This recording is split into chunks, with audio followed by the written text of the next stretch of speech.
Well, good evening, everybody. Welcome back to another live show. I say good evening, but it might be good morning. It might be good afternoon for you where you're watching from. So we welcome you all back to another live show.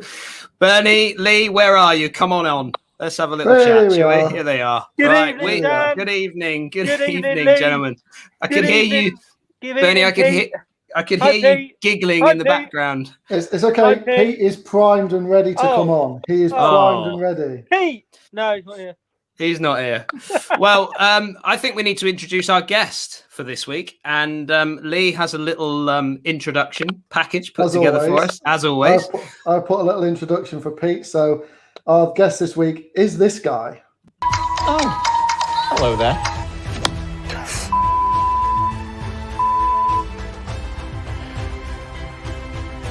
That might be sure. Now I use a...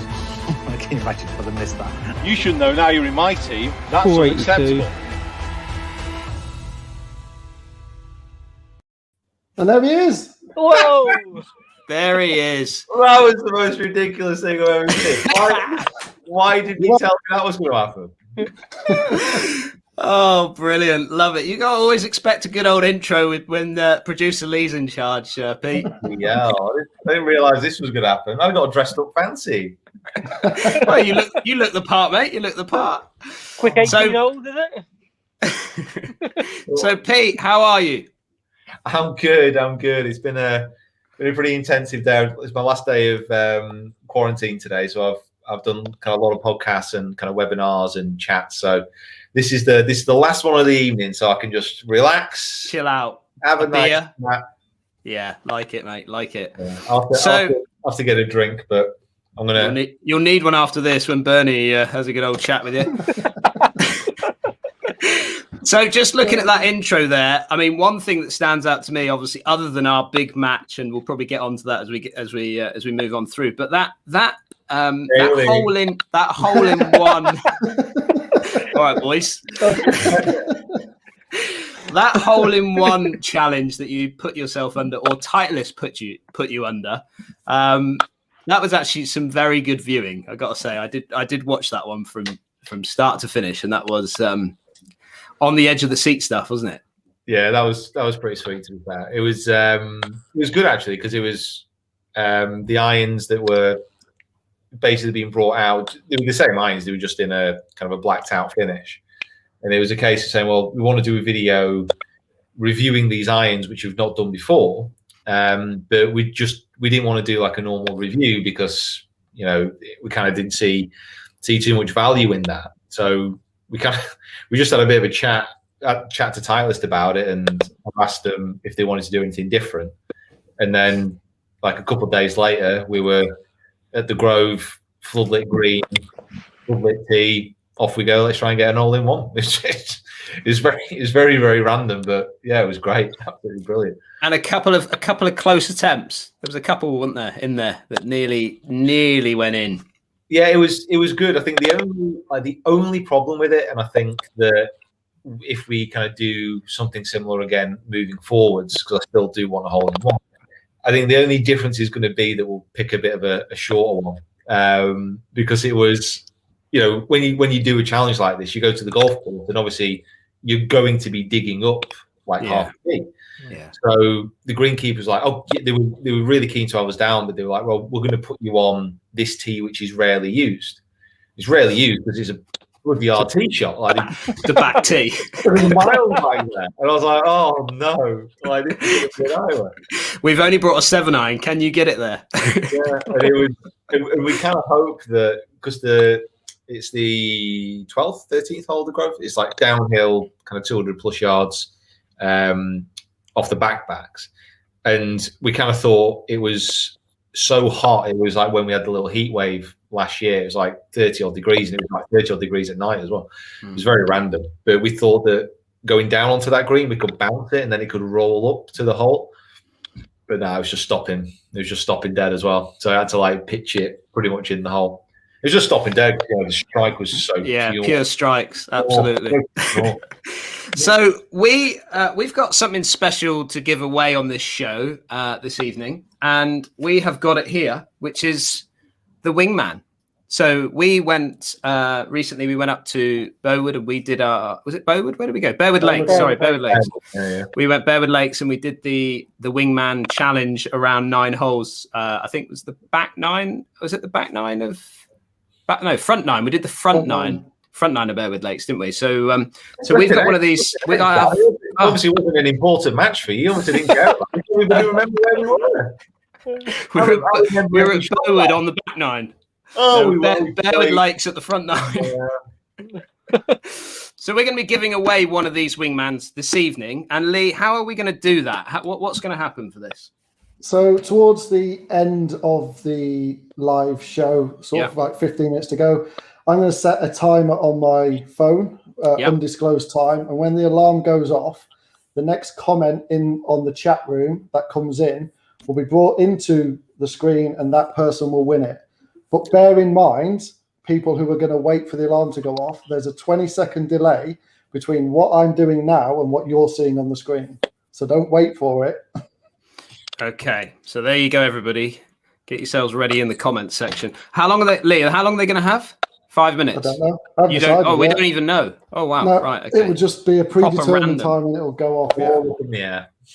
So, Pete, the way this kind of works on this show is we'll bring on a few people onto the live feed and they can ask some questions.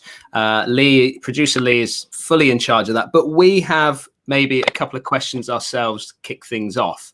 And I'd like to start with Lester this evening. Lester, do you have any questions that you would like to fire at Pete? I do, yeah. Do you? So, Pete, you've been making videos for sort of 10 plus years on YouTube. You're one of the first guys to sort of produce videos. Obviously, you did some videos with us in October and sort of hit the big time since then. So how's your life changed since you were with us on the channel? Well, I mean, I don't want to, I don't want to start this by correcting you. I've only really been making videos for about 7 years. So I probably had the channel before that, but it's only been 7 years. And the only reason I actually bring that up is because, to be honest, I only feel like my basically YouTube life started after we played. Yeah. So everything that went before is just lost in the mists of time. It's like a shadow at the back of my mind that I can't quite remember. But everything since that day is so crystal clear. It's like being born again. It really is. Closest to a religious experience I think I've ever had. We're happy to help you on your path to the top. So, yeah. And honestly, I appreciate it, and I will not forget the help that you gave. No problem. Thank you, Pete. There's some great comments coming in. This one.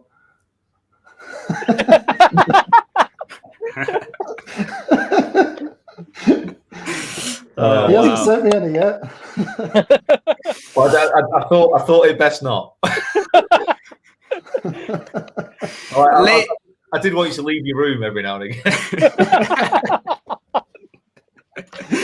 Lee, what have you got? Have you got anything for Pete there? So my questions, you do the quest for the Open. Now, is that quest for the Open an absolute try at getting in the Open, or is it just a really good excuse to make content? I mean, the ultimate goal is to try and get through. But for me, it's just a really good way of actually still coaching. So with coaching videos, especially, certainly the way that I used to do them, I've covered most of the major subjects. There's only so many slice videos I can make, but there's a lot of videos I can still make. Let's say, I don't know, pick anything, chipping, for example. And I'm struggling with my chipping. Like if I go see a really well-renowned short game coach, I can make videos with him, I can produce it, and through those videos, I can help other people get better. So the actual process of me learning and getting better, well, hopefully getting better, that's what I like to make the videos, and that's how I like to kind of transfer that coaching onwards now. So yeah, it's still the goal, and it's still a great thing to be aiming for. But yeah, I mean, it's a definite vehicle for content as well, no doubt about that. One quick question. Did it arrive, Pete?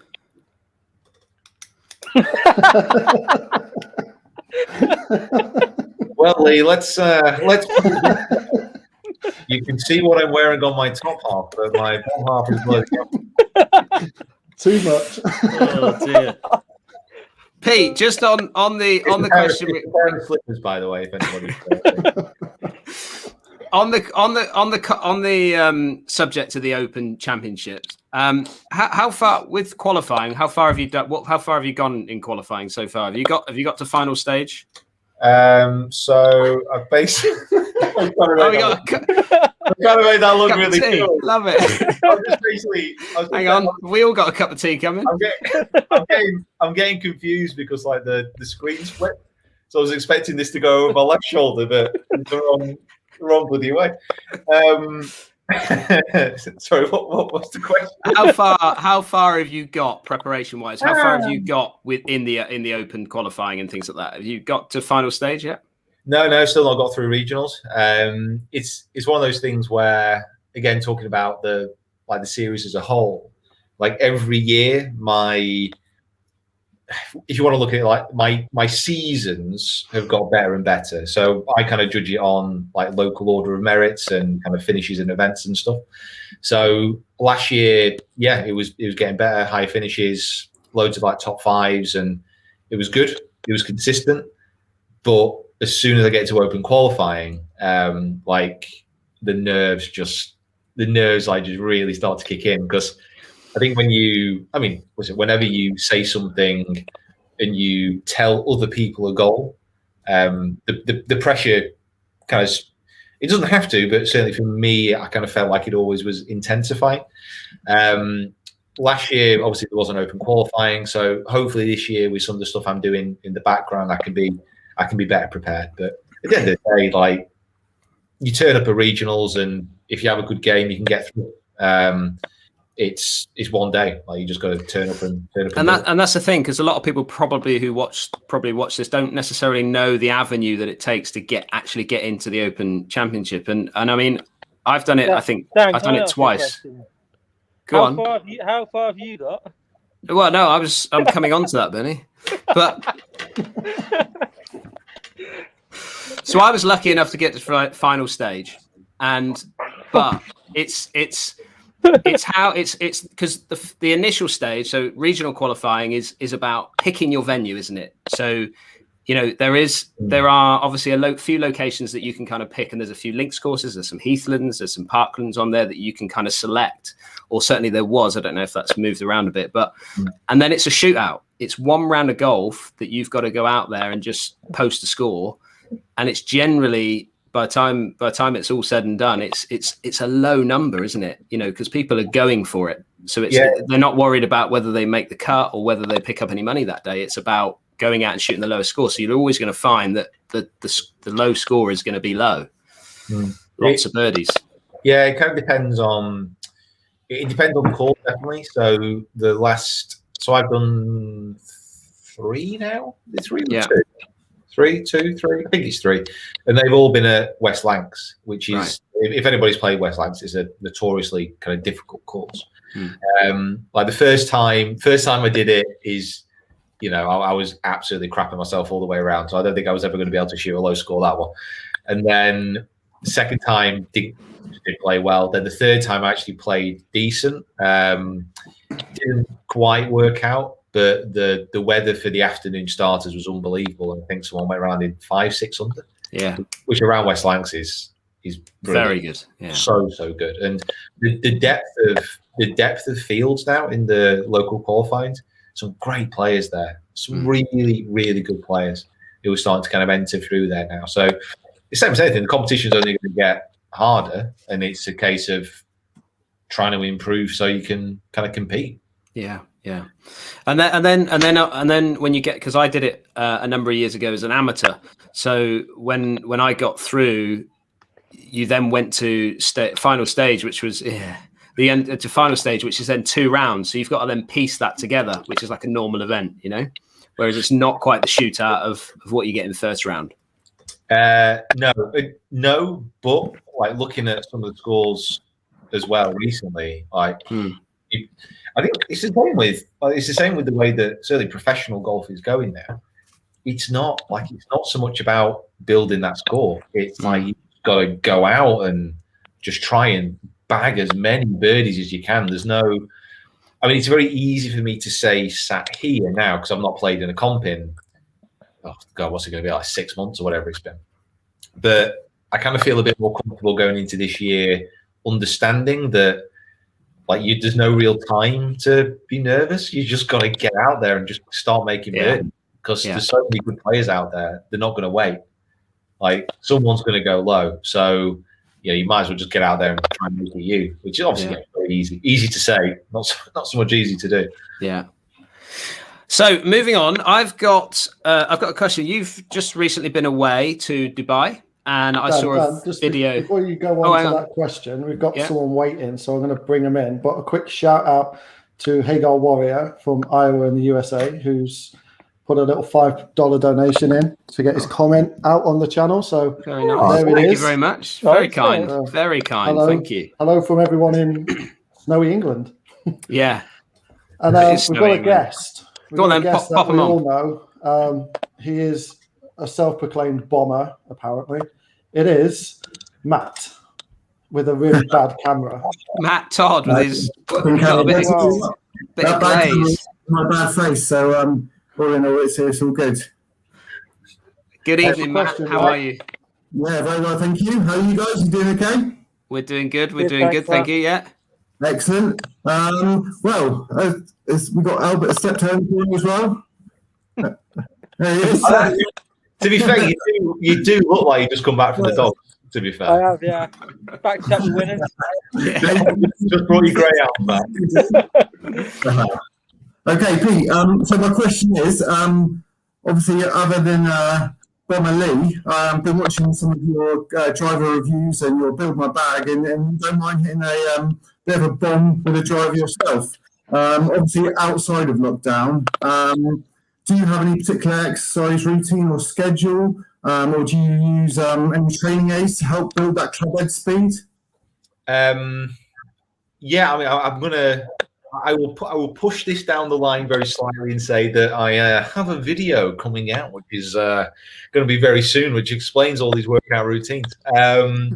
But something I've discovered actually the last couple of years. I've been working. Well, this last year I've been working with a trainer to actually figure out things a little bit more. Because I was always a classic. I kind of knew a little bit about personal training, about strength and how it works in the golf club.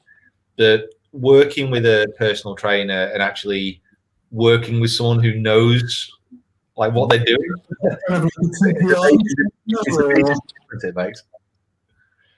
What was that? Sorry, buddy.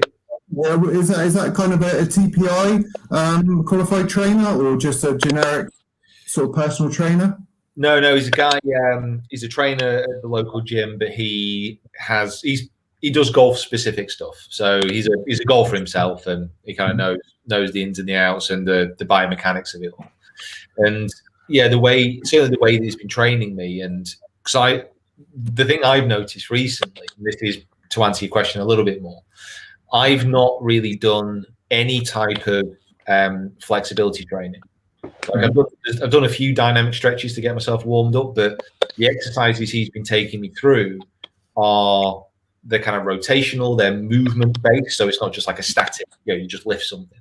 There is a bit of that, but a lot of it is actually using range of motion to then improve strength, which then improves flexibility. Mm-hmm. And that was a real eye-opener for me because I was a bit worried about kind of doing loads of weights, lifting loads, and then having to tag on an extra hour to do stretching, where he's actually showing me that there's ways to exercise which make you more flexible whilst making you stronger. And that was a real eye-opener for me. Perfect. Excellent. Well, thank you very much. Matt. Thank you very much. Matt, thank you, mate. Take care. Cheers, Matt. Right, Dan, you ask your question, and then we've got somebody waiting afterwards. Okay, just a quick one then. It was. I know you've just been away and you've done some filming out in Dubai. I think you were. Hendriksen. Great video, great opportunity to do some work with Henrik. You looked a bit nervous, twitchy. Not actually face to face with him, but like you know, when you were playing into that hole on 18 there, how were you feeling playing with Henrik? I was pretty nervous. Not so much from just playing with Henrik, because he was like, as soon as we met him, he was just chilled out, nice guy. Yeah, perfect. Like, just amenable, just wanted to do anything. He was up for it, perfect. Like, you know, he's kind of, he did sink in a little bit, you know, that he's a major champ, Ryder Cup legend, absolute ball striking supremo pretty quickly. But we'd spent 10 days prior to the event kind of in Dubai as a bit of a safety precaution, really, just in case you had to isolate. During that time period, because we were COVID-free, we could do some videos and kind of club reviews and course logs and all the rest of it.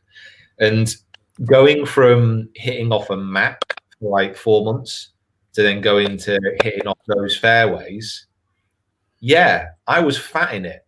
And like, are they tight fairways or what? Oh yeah, like they were stimping 8. Really? Like they were greens, like you were hitting off greens. And like, you know, every golfer kind of watching this understands that when you start hitting a few fat, like that kind of gets in your head a bit. Questioning yourself. Yeah. And the wedges I was hitting fat, they weren't fat.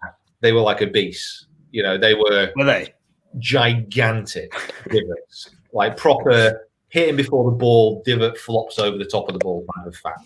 Lester's done that a few times. It's fine. It happens to the best. Happens to the best. You can see him nodding along, like, "Oh God, yeah."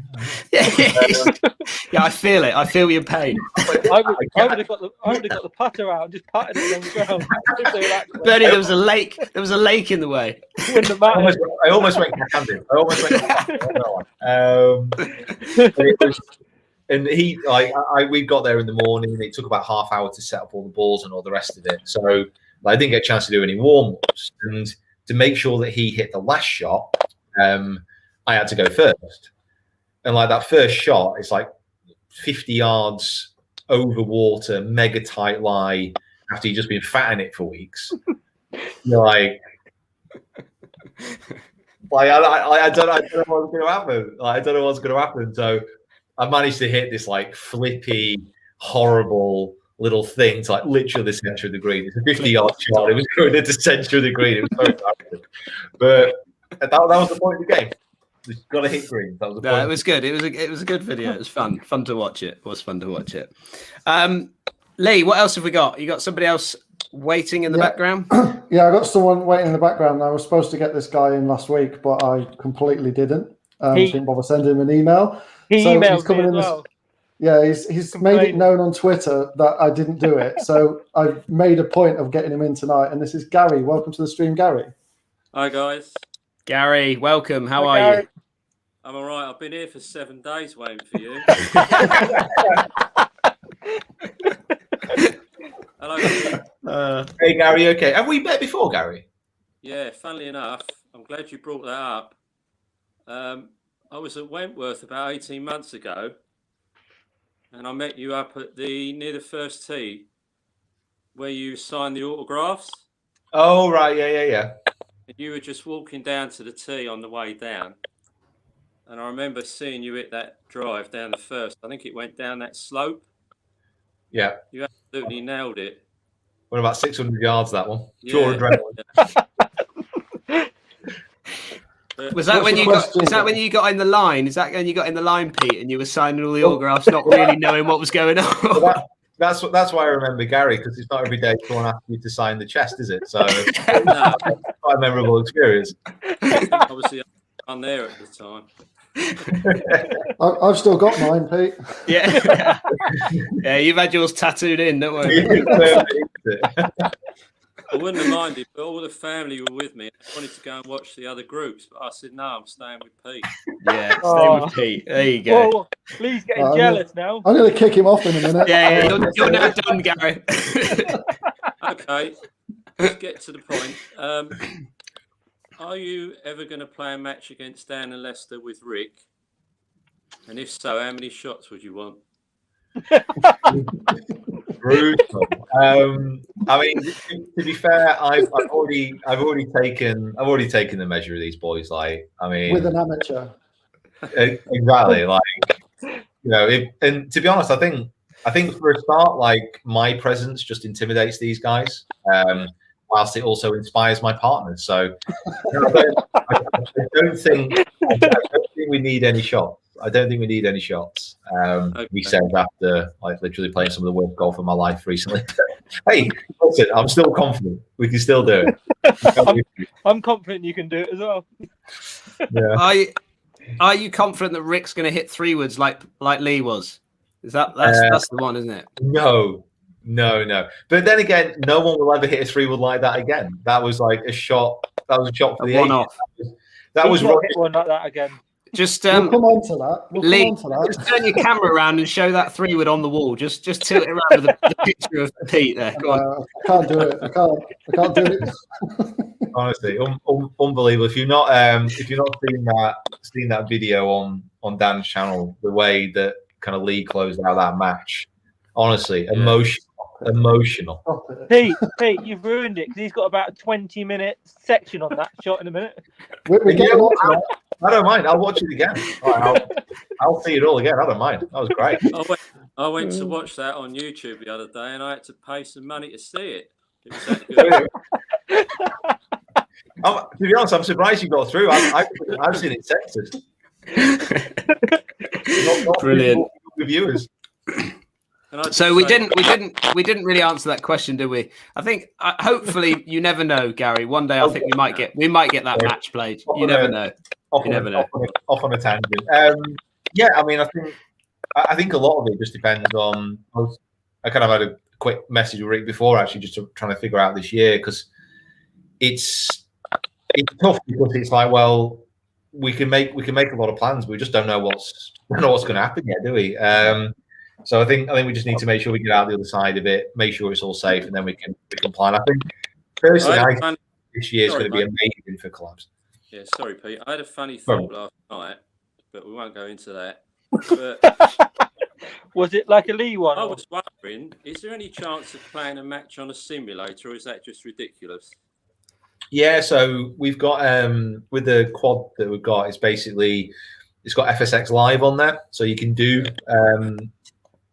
basically cross internet. You can do online games against other people.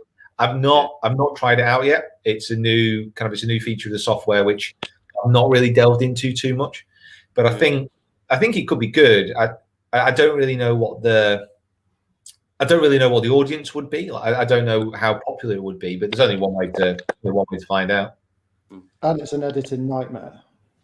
Also, while I'm here, just keep up the great work, Dan, because that channel is fantastic. Yeah, thank you, Gary. Thank you very much. Really kind of you, mate. Really kind. And thanks for all the comments that you send in and watching, mate. It's brilliant. Thank you. It's great. I enjoy every minute of it. So does Emma. Yeah, brilliant. Can I just get my daughter on here to say hello? Absolutely. Because she watches it the same as I do. There you go. Done. Hi, Emma. Hi. How are you? Okay? Yeah, not bad. You? Good. Yeah, very good. We're all good. Thanks very much, gents. Yeah, cheers, Gary. You take care of yourself. Cheers, mate. Bye. Bye. Bye. There you go, Pete. Big fan, Gary. Nice class, by the way. I'm loving this. I'm loving this setup, by the way. It's good, isn't it? The way you're pulling people in. This is great. Really, really good. Slightly different, but didn't know you had it. It didn't have producer Lee. Producer Lee. If you need a producer, Lee, I know a good one. Perfect. So I've got one more question from me. What is your best video you think you've done? And it might not necessarily been the best video that you've done that's maybe gone, with the biggest amount of views, but your best video that you sort of look at and think, do you know what? I enjoyed the whole process of creating that. I enjoyed the editing side of it. And then when it goes out, you sort of look at it and go, do you know what? That's just ticked all the boxes from what I wanted to get from it, if that makes sense. I don't know if it's just because kind of Gary was just on there, but the BMW kind of Pro-Am was unbelievable. It was so good. That was such a different experience for me. That like to play in front of that many people in that environment, like playing with like Vernon Kay and Claire Bolden and Alex Noren, like my swing hero. Yeah. You know, I got a glimpse into what Lee must have felt that day at Bearwood Lakes, and it was just when something like that is the best way I can describe it is I got to play in a celebrity pro-am with a golfer I've admired on a course which was in unbelievable condition in front of thousands of people, and I got to make a video about that and release it. Like, doesn't get any better. Like it doesn't. It really, really doesn't get better than that. Yeah. And, you've completed YouTube.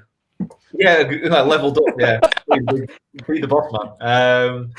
And it's just moments like that and videos like that. You know, they really stand out because you might never ever do that again. I might never get a chance. So, and each time you get the chance to watch it or watch parts of it or sections on your phone, it just brings back probably great memories of it.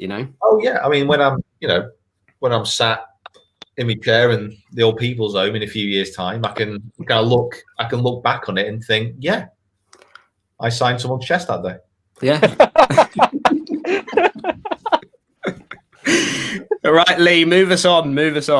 Well, let's talk about the shots anyway. So a question has come in, and it just so happens to involve a certain shot. And the question is, Pete, in your opinion, what was the better shot? Rick Shields from the ditch at Northants, or I can't remember his name, that'd be me, at Bearwood Lakes, PS, it wasn't Lester Barnes. Now, I think you may need your memory jogging a little bit on these shots. So I have I've got them both ready for you.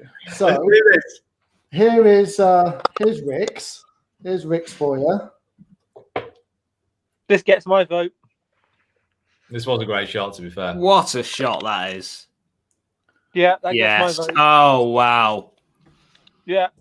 Wow. Yeah, what just a quick one before you carry on there, Lee. What was he doing in the ditch? What happened there? He hit a very Rick Shields tee shot and then ended up in the ditch. A dry ditch. He got incredibly lucky. So Rick did that with a wedge from about 50 yards. Great. And then this happened as well. Instead, he's just arrowed it right at the pin. So you got it. Where's that? Oh, there it is. Pin eye just to the left-hand side. There it is, Pete. 255 yards. Yeah, Rick is better. I can't believe you're not going to show you rolling the eagle putt as well. Nah, I don't want to ruin it for everyone. They can watch the video. Dan, I'm voting for Rick. Who are you voting for? I thought Rick's shot was a cracking golf shot. I mean, they're not asking. I mean, he's hitting it. He's literally walking on water as Rick's playing that shot. I mean, Lee's was a good lie. I mean, that was a terrible lie in the ditch. I mean, that's the best shot by far. To be honest, I think the question itself is slightly fundamentally flawed. It should be, in your opinion, what was a better shot? Tiger Woods at the 16th at Augusta, or can't remember his name at Bearwood Lakes? Exactly. That's the real question that should be answered. Or, was Hogan's one iron in the US Open a better shot? Or, was Jack Nicklaus's putt to win the Masters in 1986 a better shot? That's the kind of level that we're talking about here. We're talking about one of the all-time great golf moments captured on camera. And the fact is that shot won the match as well as you rolled in the eagle putt. You could see it, you didn't even have to roll the eagle putt in because that was just like a spear through the heart of our opponents. It completely ended them. Like you didn't see on camera there, but they were on the ground. They were broken men. It was just brilliant. Damn. I wish we hadn't have gone and bought those extra memory cards that Lee forgot. It had never existed otherwise, would it? What a shot. Brilliant. Right, so we've covered that. I'm going to bring in a guest. Nicely covered. Well done. Yeah, well done, Lee. I thought we should cover that. I thought it was quite relevant. Yeah, well done, Lee. So we're going to welcome Dave into the stream. There's Dave. Hello, Dave. David. Hello. How are you, mate? Chaps. Cool. Where are you, Dave? Where are you? I'm in my car. I just finished work. Have you? Yeah, it's Baltic. It is cold, mate. It is cold. Where are you, Plymouth? Cold. Where are you, Plymouth? Yeah, mate. Yeah, down in Plymouth, mate. So, what question have you got for us, Dave? Right. Everyone's thoughts on the America PGA bringing in rangefinders. Obviously, it's a touchy subject with people online at the moment, and personally, I think it's good. I think it should speed up, personally. So, okay, I don't know. Go on, Pete. Let's get us started on this. I think they should give everyone a wingman. I think that's what should be. I think that's what should give all those instead. That's all they need. That's all they need. Imagine how much more fun that. Pros using ringman, pressing the button. Yeah, I think for me, it should speed stuff up, but at the same time, I've got a feeling that what is actually going to happen is people are going to be getting out the rangefinders. They're going to be zapping the flag, zapping the bunkers, doing all this kind of stuff, and then they're going to be checking the yardage book. I think that's what's going to happen. So I don't actually think that. In reality, it might not speed stuff up. I don't know. I mean, hopefully it will do. But I think certainly if you're a tour pro and you're used to operating in a certain way, and if it's working, why would you essentially change? Why would you want to risk that? But it's the only way of finding out. And this is why I'm glad they've actually brought it in is to test it out. Like that's the only way of knowing. Like we can talk about it and make predictions, but the only way of finding out is to actually get it. The only thing to bear in mind is those little stubby batteries that go in rangefinders. Like if you want, I'm not an expert, but if you want to take out some stocks this year, invest in Duracell because they are going to absolutely make coin. So we've put that we've put this is our a yardage book that I got when I caddied for Paul this year in the Hero Open at the Forest of Arden, and these are obviously some of the numbers that you will find in a Tour Pro's yardage book, Caddy Tour Pro, and as you can see from all those numbers there, it is full. It is absolutely full of yardages, and even to the point where you've even got possibly sloping systems on here where you can gauge of what's going on. So I don't know how much I think Pete's right in the fact that you're going to get the guys zapping the flag, and then they're going to want some numbers to the front of the flag because they're going to want to know what's at the back. They're going to want to know what it is to carry those bunkers on one side and another. I think the only time you're going to see this possibly speed up maybe a bit of play is a situation like we saw at the Open with Jordan Spieth, where he was on the range. He's, if I was in that situation or we were in that situation, we could have, I would have run up to the top of the hill, zapped the flag, turned around, zapped back to my bag, and then I've got the yardage, bring them all together, I think that's the only time when you're really going to start to see it might speed up play. And these guys, they do hit it off the planet occasionally. They are on other fairways and things like that. And you will see, I've seen it firsthand where you see them send their caddies miles up to go and get a yardage. And that can put the players and the caddy under a bit of pressure because they are being watched for time and things like that. Whereas they can literally send the caddy to the middle of the fairway, get him to zap, and then he zaps the caddy. It could speed up from that point. But they're going to use these. These are such good books, that I think you're going to get a combination of two things really. Do you think they're almost in like the pre-shot routine of the player as well?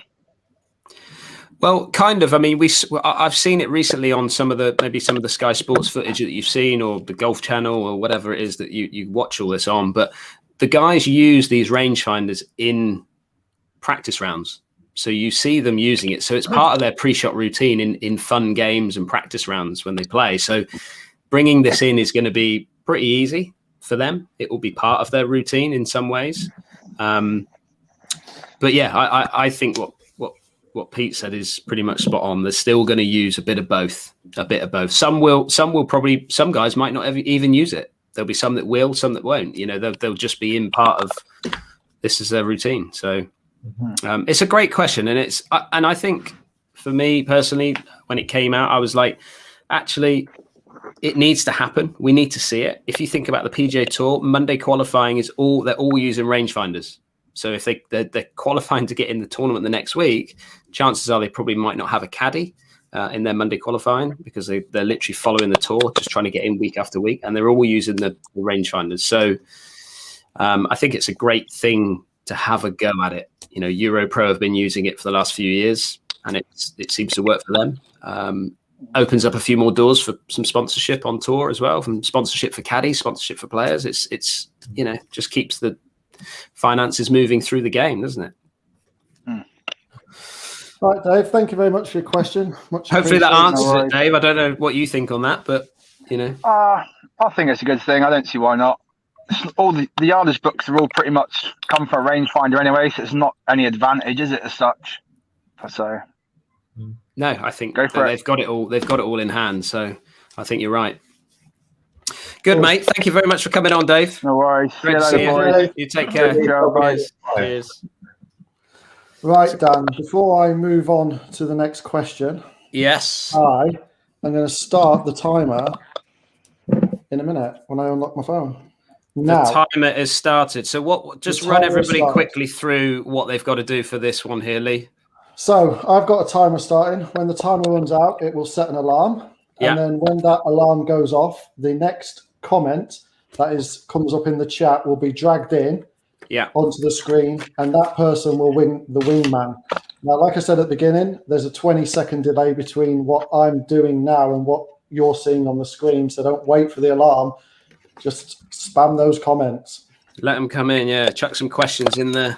Tell us what you think. What did you think of the you've got one of these wingmans, haven't you, Pete? Yeah. We use it in the shop, Bernie, don't we? Yeah, really good. So we pop it on the side of the fridge and we just blare out some music out of it. Generally, what we're doing with it. Perfect. Well, what it is, just a really good speaker, isn't it? Yeah, it's just a great speaker. It's got the little clip on the top here, so you can sort of get your yardages and things like that. Skip the track, whatever you want to do. But and it's got the bite on the side, so clip it on there. DJ down, skip the track. Skip the track. It looks like a DJ with them headphones on. Welcome down to Talkie Golf Club with Dan.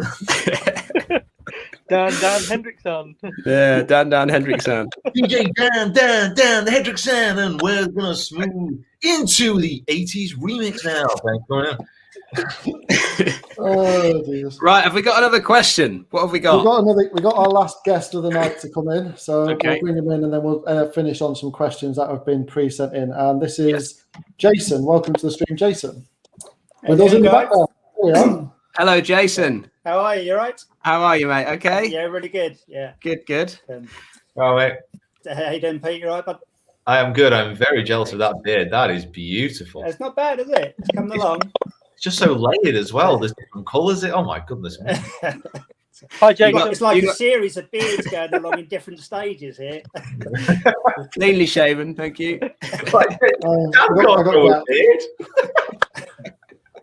It's a bit longer since I met you, actually, Pete. I did the photography with Rick over the YouTube Golf Day. Oh, right. Oh, wow. So, yeah, I didn't have a beard then. The hell? You've been growing it ever since? Yeah. So the question is for Dan and the boys. And if obviously you've had the best already on the vlog, so everybody else is going to pale into insignificance. But is there any YouTubers in particular that you'd love to have on the show? Cool. Oh. Just well, we know who Lee wants, and he's already on here. So we can just get Pete on every week. We'll be good. It's actually part when we played at Bearwood Lakes. They actually signed a 3-year contract with me, so no one else. I see. Yeah, fair enough. Yeah, exclusivity. Yeah. Bernie, who would you like to do? Yeah, I mean, obviously it's been mentioned before, but to play with Pete and Rick would be great because they both are YouTube royalty. And I really enjoyed playing with Pete last time, and he's a good lad and came across really well, and it was really helpful for our development. So yeah, I mean, to be honest, Pete and Rick would probably be on my bucket list. So we want Rick to help us get more subs.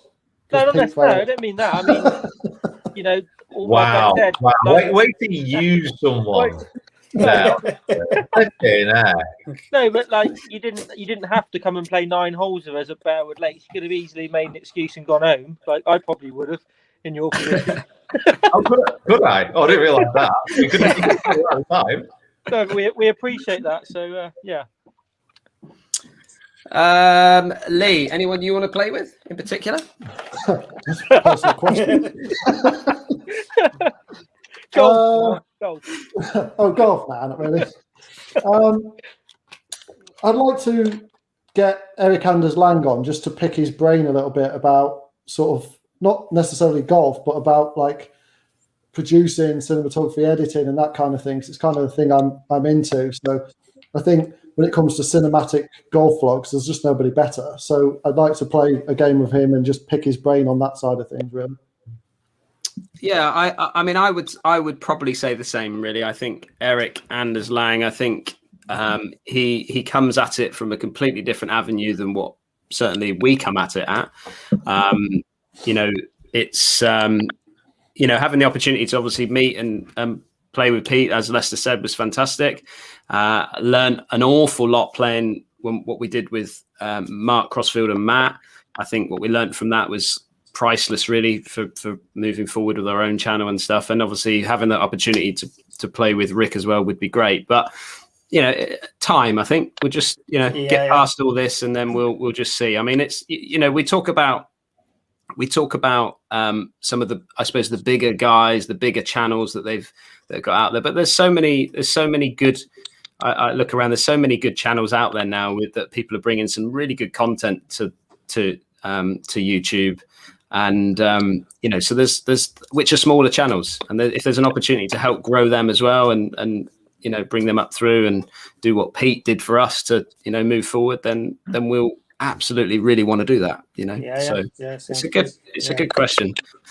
It's a good question. I actually watch a lot more, I'll be honest, and Pete will probably agree with this. I watch a lot more YouTube outside of golf. I kind of, you know, I look into other genres to see what they're doing, and maybe if we can pick up some ideas in filmmaking and photography and things like that. I've really got a bit of a passion for that now. So maybe, you know, having the opportunity to meet some of those guys as well would be fantastic. Really good. Sounds good. Yeah. There's a lot of the guys as well on social, and you know, who've got very, very big channels who are keen golfers as well. There's loads. There's a lot more than you'd expect. Oh, alarm! Oh, have we got a winner? Have we got a winner? Who have we got? Marty J. Marty J, you are a winner. So the best thing to do on this, Marty, is to Sorry, actually. Yeah, I'm gonna put it on. As soon as that kicked off, my AirPods just went dead because it came in out of my head. I was like, oh no. What's going on?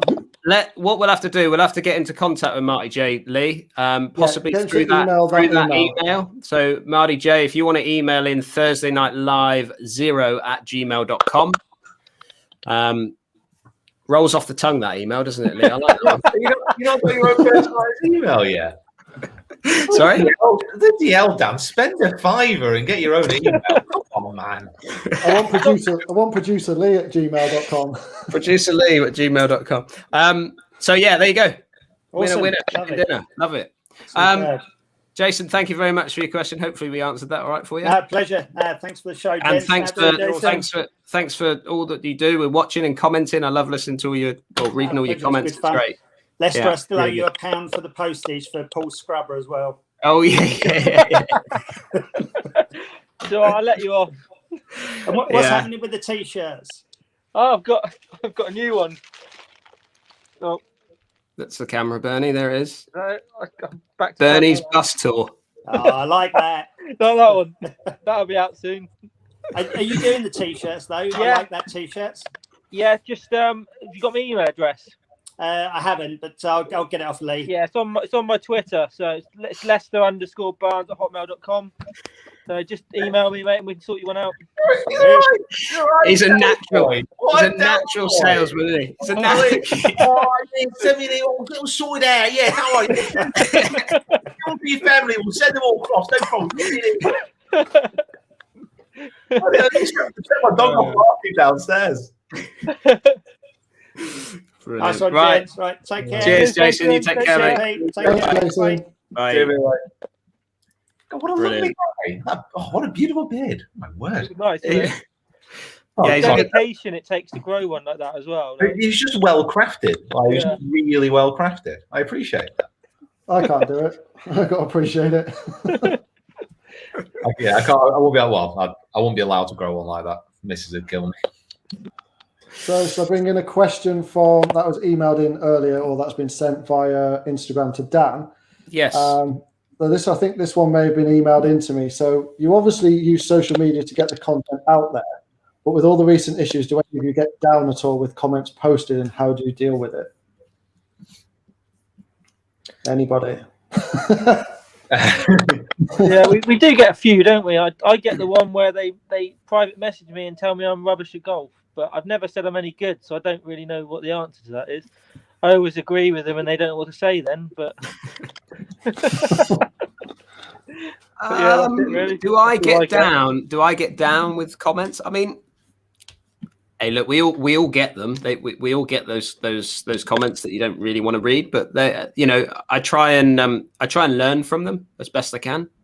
Try and learn if there's comments in there that they didn't like or whatever. It's analyzing that information and then either working with it or binning it, put it to one side. But yeah, you're going to get them. And Pete, you will have got loads of those over the years as you've grown. As people come on and what are you saying? Loads and loads. What do you mean loads and loads? Loads of those. Loads. Yeah, I mean, it is what it is. Listen, we're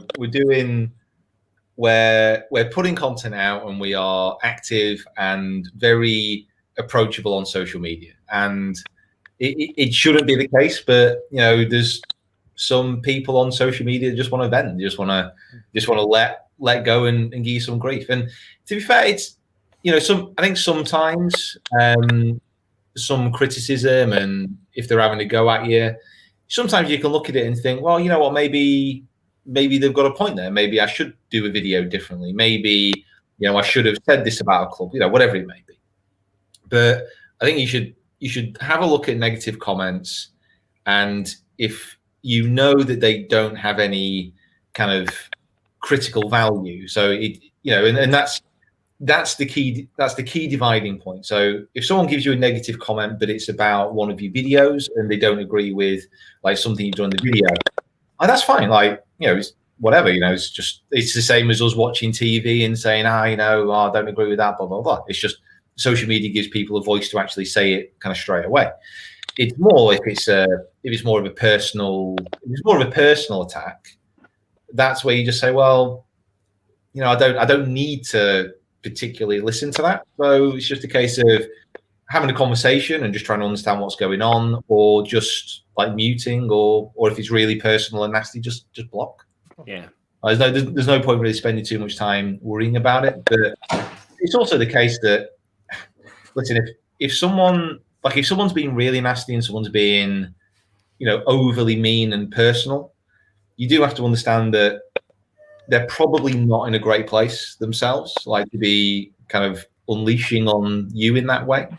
And like the fact is that those kind of people probably need more, they need more help than anything else. They need talking. They need talking to. They need conversing with, and if that doesn't work, then just block and move on. It's not worth you kind of worrying too much about it, really. And Lee, I mean, let's be honest, we've had a few, haven't we, on the channel with certain situations. I've had a few. Yeah, well, we all have. We've all taken a little bit of a hit, and it's how you. And I know Lee, he struggled with it a little bit for a period of time, and just we had a good chat about it and dealt with it between us. As long as we're all happy with what we're doing and what we're producing, it's fine. Yeah, it was after the China Fleet vlog, wasn't it? Where I was filming and just trying to get involved with the banter, and everyone's like, "Shut up, Lee, you're not involved." And it's like, well, if I wasn't there, there'd be no video anyway. Yeah, you know, that's what I think in my head. But it got so repetitive that I got down really badly and pretty much almost jacked it in at that point. And it was honestly, I think everyone will initially go through that, because bear in mind with social media, when you put out a video, and certainly if you're new to it, you're not used to that. Like there's no way in a situation, if you were just having a conversation in a coffee shop with someone about golf, no one's going to get up from a table nearby, come into your face, and start shouting at you. Like it's not a normal situation. Like, have you ever been to Plymouth? No, I've not. I get turned away at the borders. I'm not an actual seafaring folk. It's one of those things where it's a very unusual situation. You know, social media gives license for people to stay and act in ways that they wouldn't do in normal situations. But at the same time, and certainly this is something which has helped me, you can go through all your comments and there will be 100 positive comments and there's going to be one negative. Now you can choose, you've got the ability to be able to choose which you focus on. Like, you're going to focus on all the positives, you're going to pick out that one negative. And logically, everybody understands that it's not that negative one that you focus on. It's the positive ones that you need to focus on, and then move on from there. But it's not easy. It's really not easy. It was weird for me because I've spent like 20 years in the military. I've been around lots of different things that have not even affected me in any mental way, shape, or form. You know, banter. I've seen everything, but that sort of week was the first time I'd actually felt some form of depression. Like, I was down at home, I was snappy with my wife, and it was a chat with Dan that kind of turned it all around, saying, like, you know, pick yourself up, just ignore them. These people aren't going to come in your face and say it. You know, you've got to ignore them. But like you say, it was the first time I'd ever experienced it in such a, like, it was proper full on. I was like, I just can't be bothered with this. Yeah, sorry about that, Lee. I mean, it was less with all these fake accounts, but that's not the point. Right, move on. What have we got, Lee? One more. Have we got one more? Yes. So we've got a few more, but we'll bring one more in. Let's bring one that could help somebody. As a handicap golfer, what should I practice more? Driver, irons, or short game? Oh, that's that was me put that Lee, I'm going to ask you to take that one out because we've just covered that. Oh, okay. We've covered that on another show. Yeah, we did, didn't we? Try one more. Okay. As fitters and pros, what are the biggest mistakes you see in people's bags? Is it too many wedges or a lack of gapping knowledge? That a better one? That's a better one. Have got any more? Yeah, I will go with a lack of gapping knowledge. What about you, Pete? That one. I'd probably go a lack of understanding of what many people actually need. So I see a lot of golfers and a lot of players who, for example, will be using a 9-degree driver and a stiff shaft when an 11-degree driver with a regular shaft is probably a lot more up their street. You know, it's getting fit correctly and kind of maybe at times just taking a little bit of ego out of it, because it's easy to get lulled into buying a set of blades, to buying a really stiff shafted driver which you've hit once in the fitting which went 300 yards but the rest were off the planet. You know, it's easy to do that. So that's the biggest mistake that I tend to see, is just not choosing the right equipment for your current ability. Simple as that. Yeah. That's something I'd agree with, and it's probably something I'm guilty of sometimes, especially with like sub-zero drivers. I mean, when we played at Bearwood Lakes, it was just one of those days where it all went right, but Dan and Lester will know that has literally been a one-off. I don't believe it. I honestly think it's a massive conspiracy. The way you were talking before we were playing, I was genuinely worried about my safety. Like the way you were talking about you were hitting it, I honestly thought that it was going to be lucky if it went forward. Apart from that nervous first tee shot, it was unbelievable. I just closed my eyes and hope for the best after that. We're done. Yeah. We're done with questions, Dan. Now. Yeah, done with questions. That's an hour. Right, Pete. I got one last one. Anything properly exciting for this year for you coming up? Is there anything that you've kind of got planned that you really hope kind of happens for you this year? Yeah, but that you want to share. I'm keeping this to myself.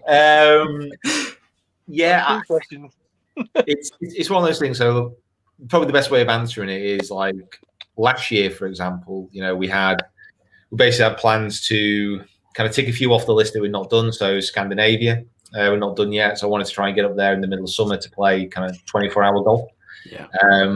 Haven't really explored much of Ireland. There's still like 60 million golf courses in Scotland we've not been to. Really want to get back to Italy and to play golf over there, something I'm not done. I wanted to get a little bit more further afield. I wanted to try and get down to Australia, New Zealand. We were meant to be going to all 4 majors last year. Obviously, that kind of didn't work out. We got the Ryder Cup this year. There's like there's literally a million things, and a rematch. It's the same. It's like I want to start making these plans and I want to start getting stuff confirmed, but there's no way of actually being able to tell if we're going to be able to do it. So I don't want to wamp. I really just don't want to wamp anything. Not so much so people are disappointed if the videos don't actually appear, but more that I don't want to be disappointed. Like 2 weeks out, ready to go to Augusta, and it's like, oh yeah, you can't go. So we're really sad. I'm sure it will happen. I'm sure it will happen, mate. I'm sure you'll get some of those ticked off this year. Hopefully, anyway. Right. I think that concludes our live show, gentlemen. Thank you very much, Pete. Thank you very much for taking the time out to come and have another chat with us. Hopefully, those questions weren't too hard, mate, and too brutal. No, mate, listen, I'm good. I'm relaxed for the evening. I could go another 3 hours, but I know. No, you go and open up that bottle of red and get tucked into that. All right, enjoy your evening. Right, everybody. Thank you very much for taking the time to watch our live show, and we will look forward to catching up with you again next week. See you then. Good guys, see you. Yeah. Cheers.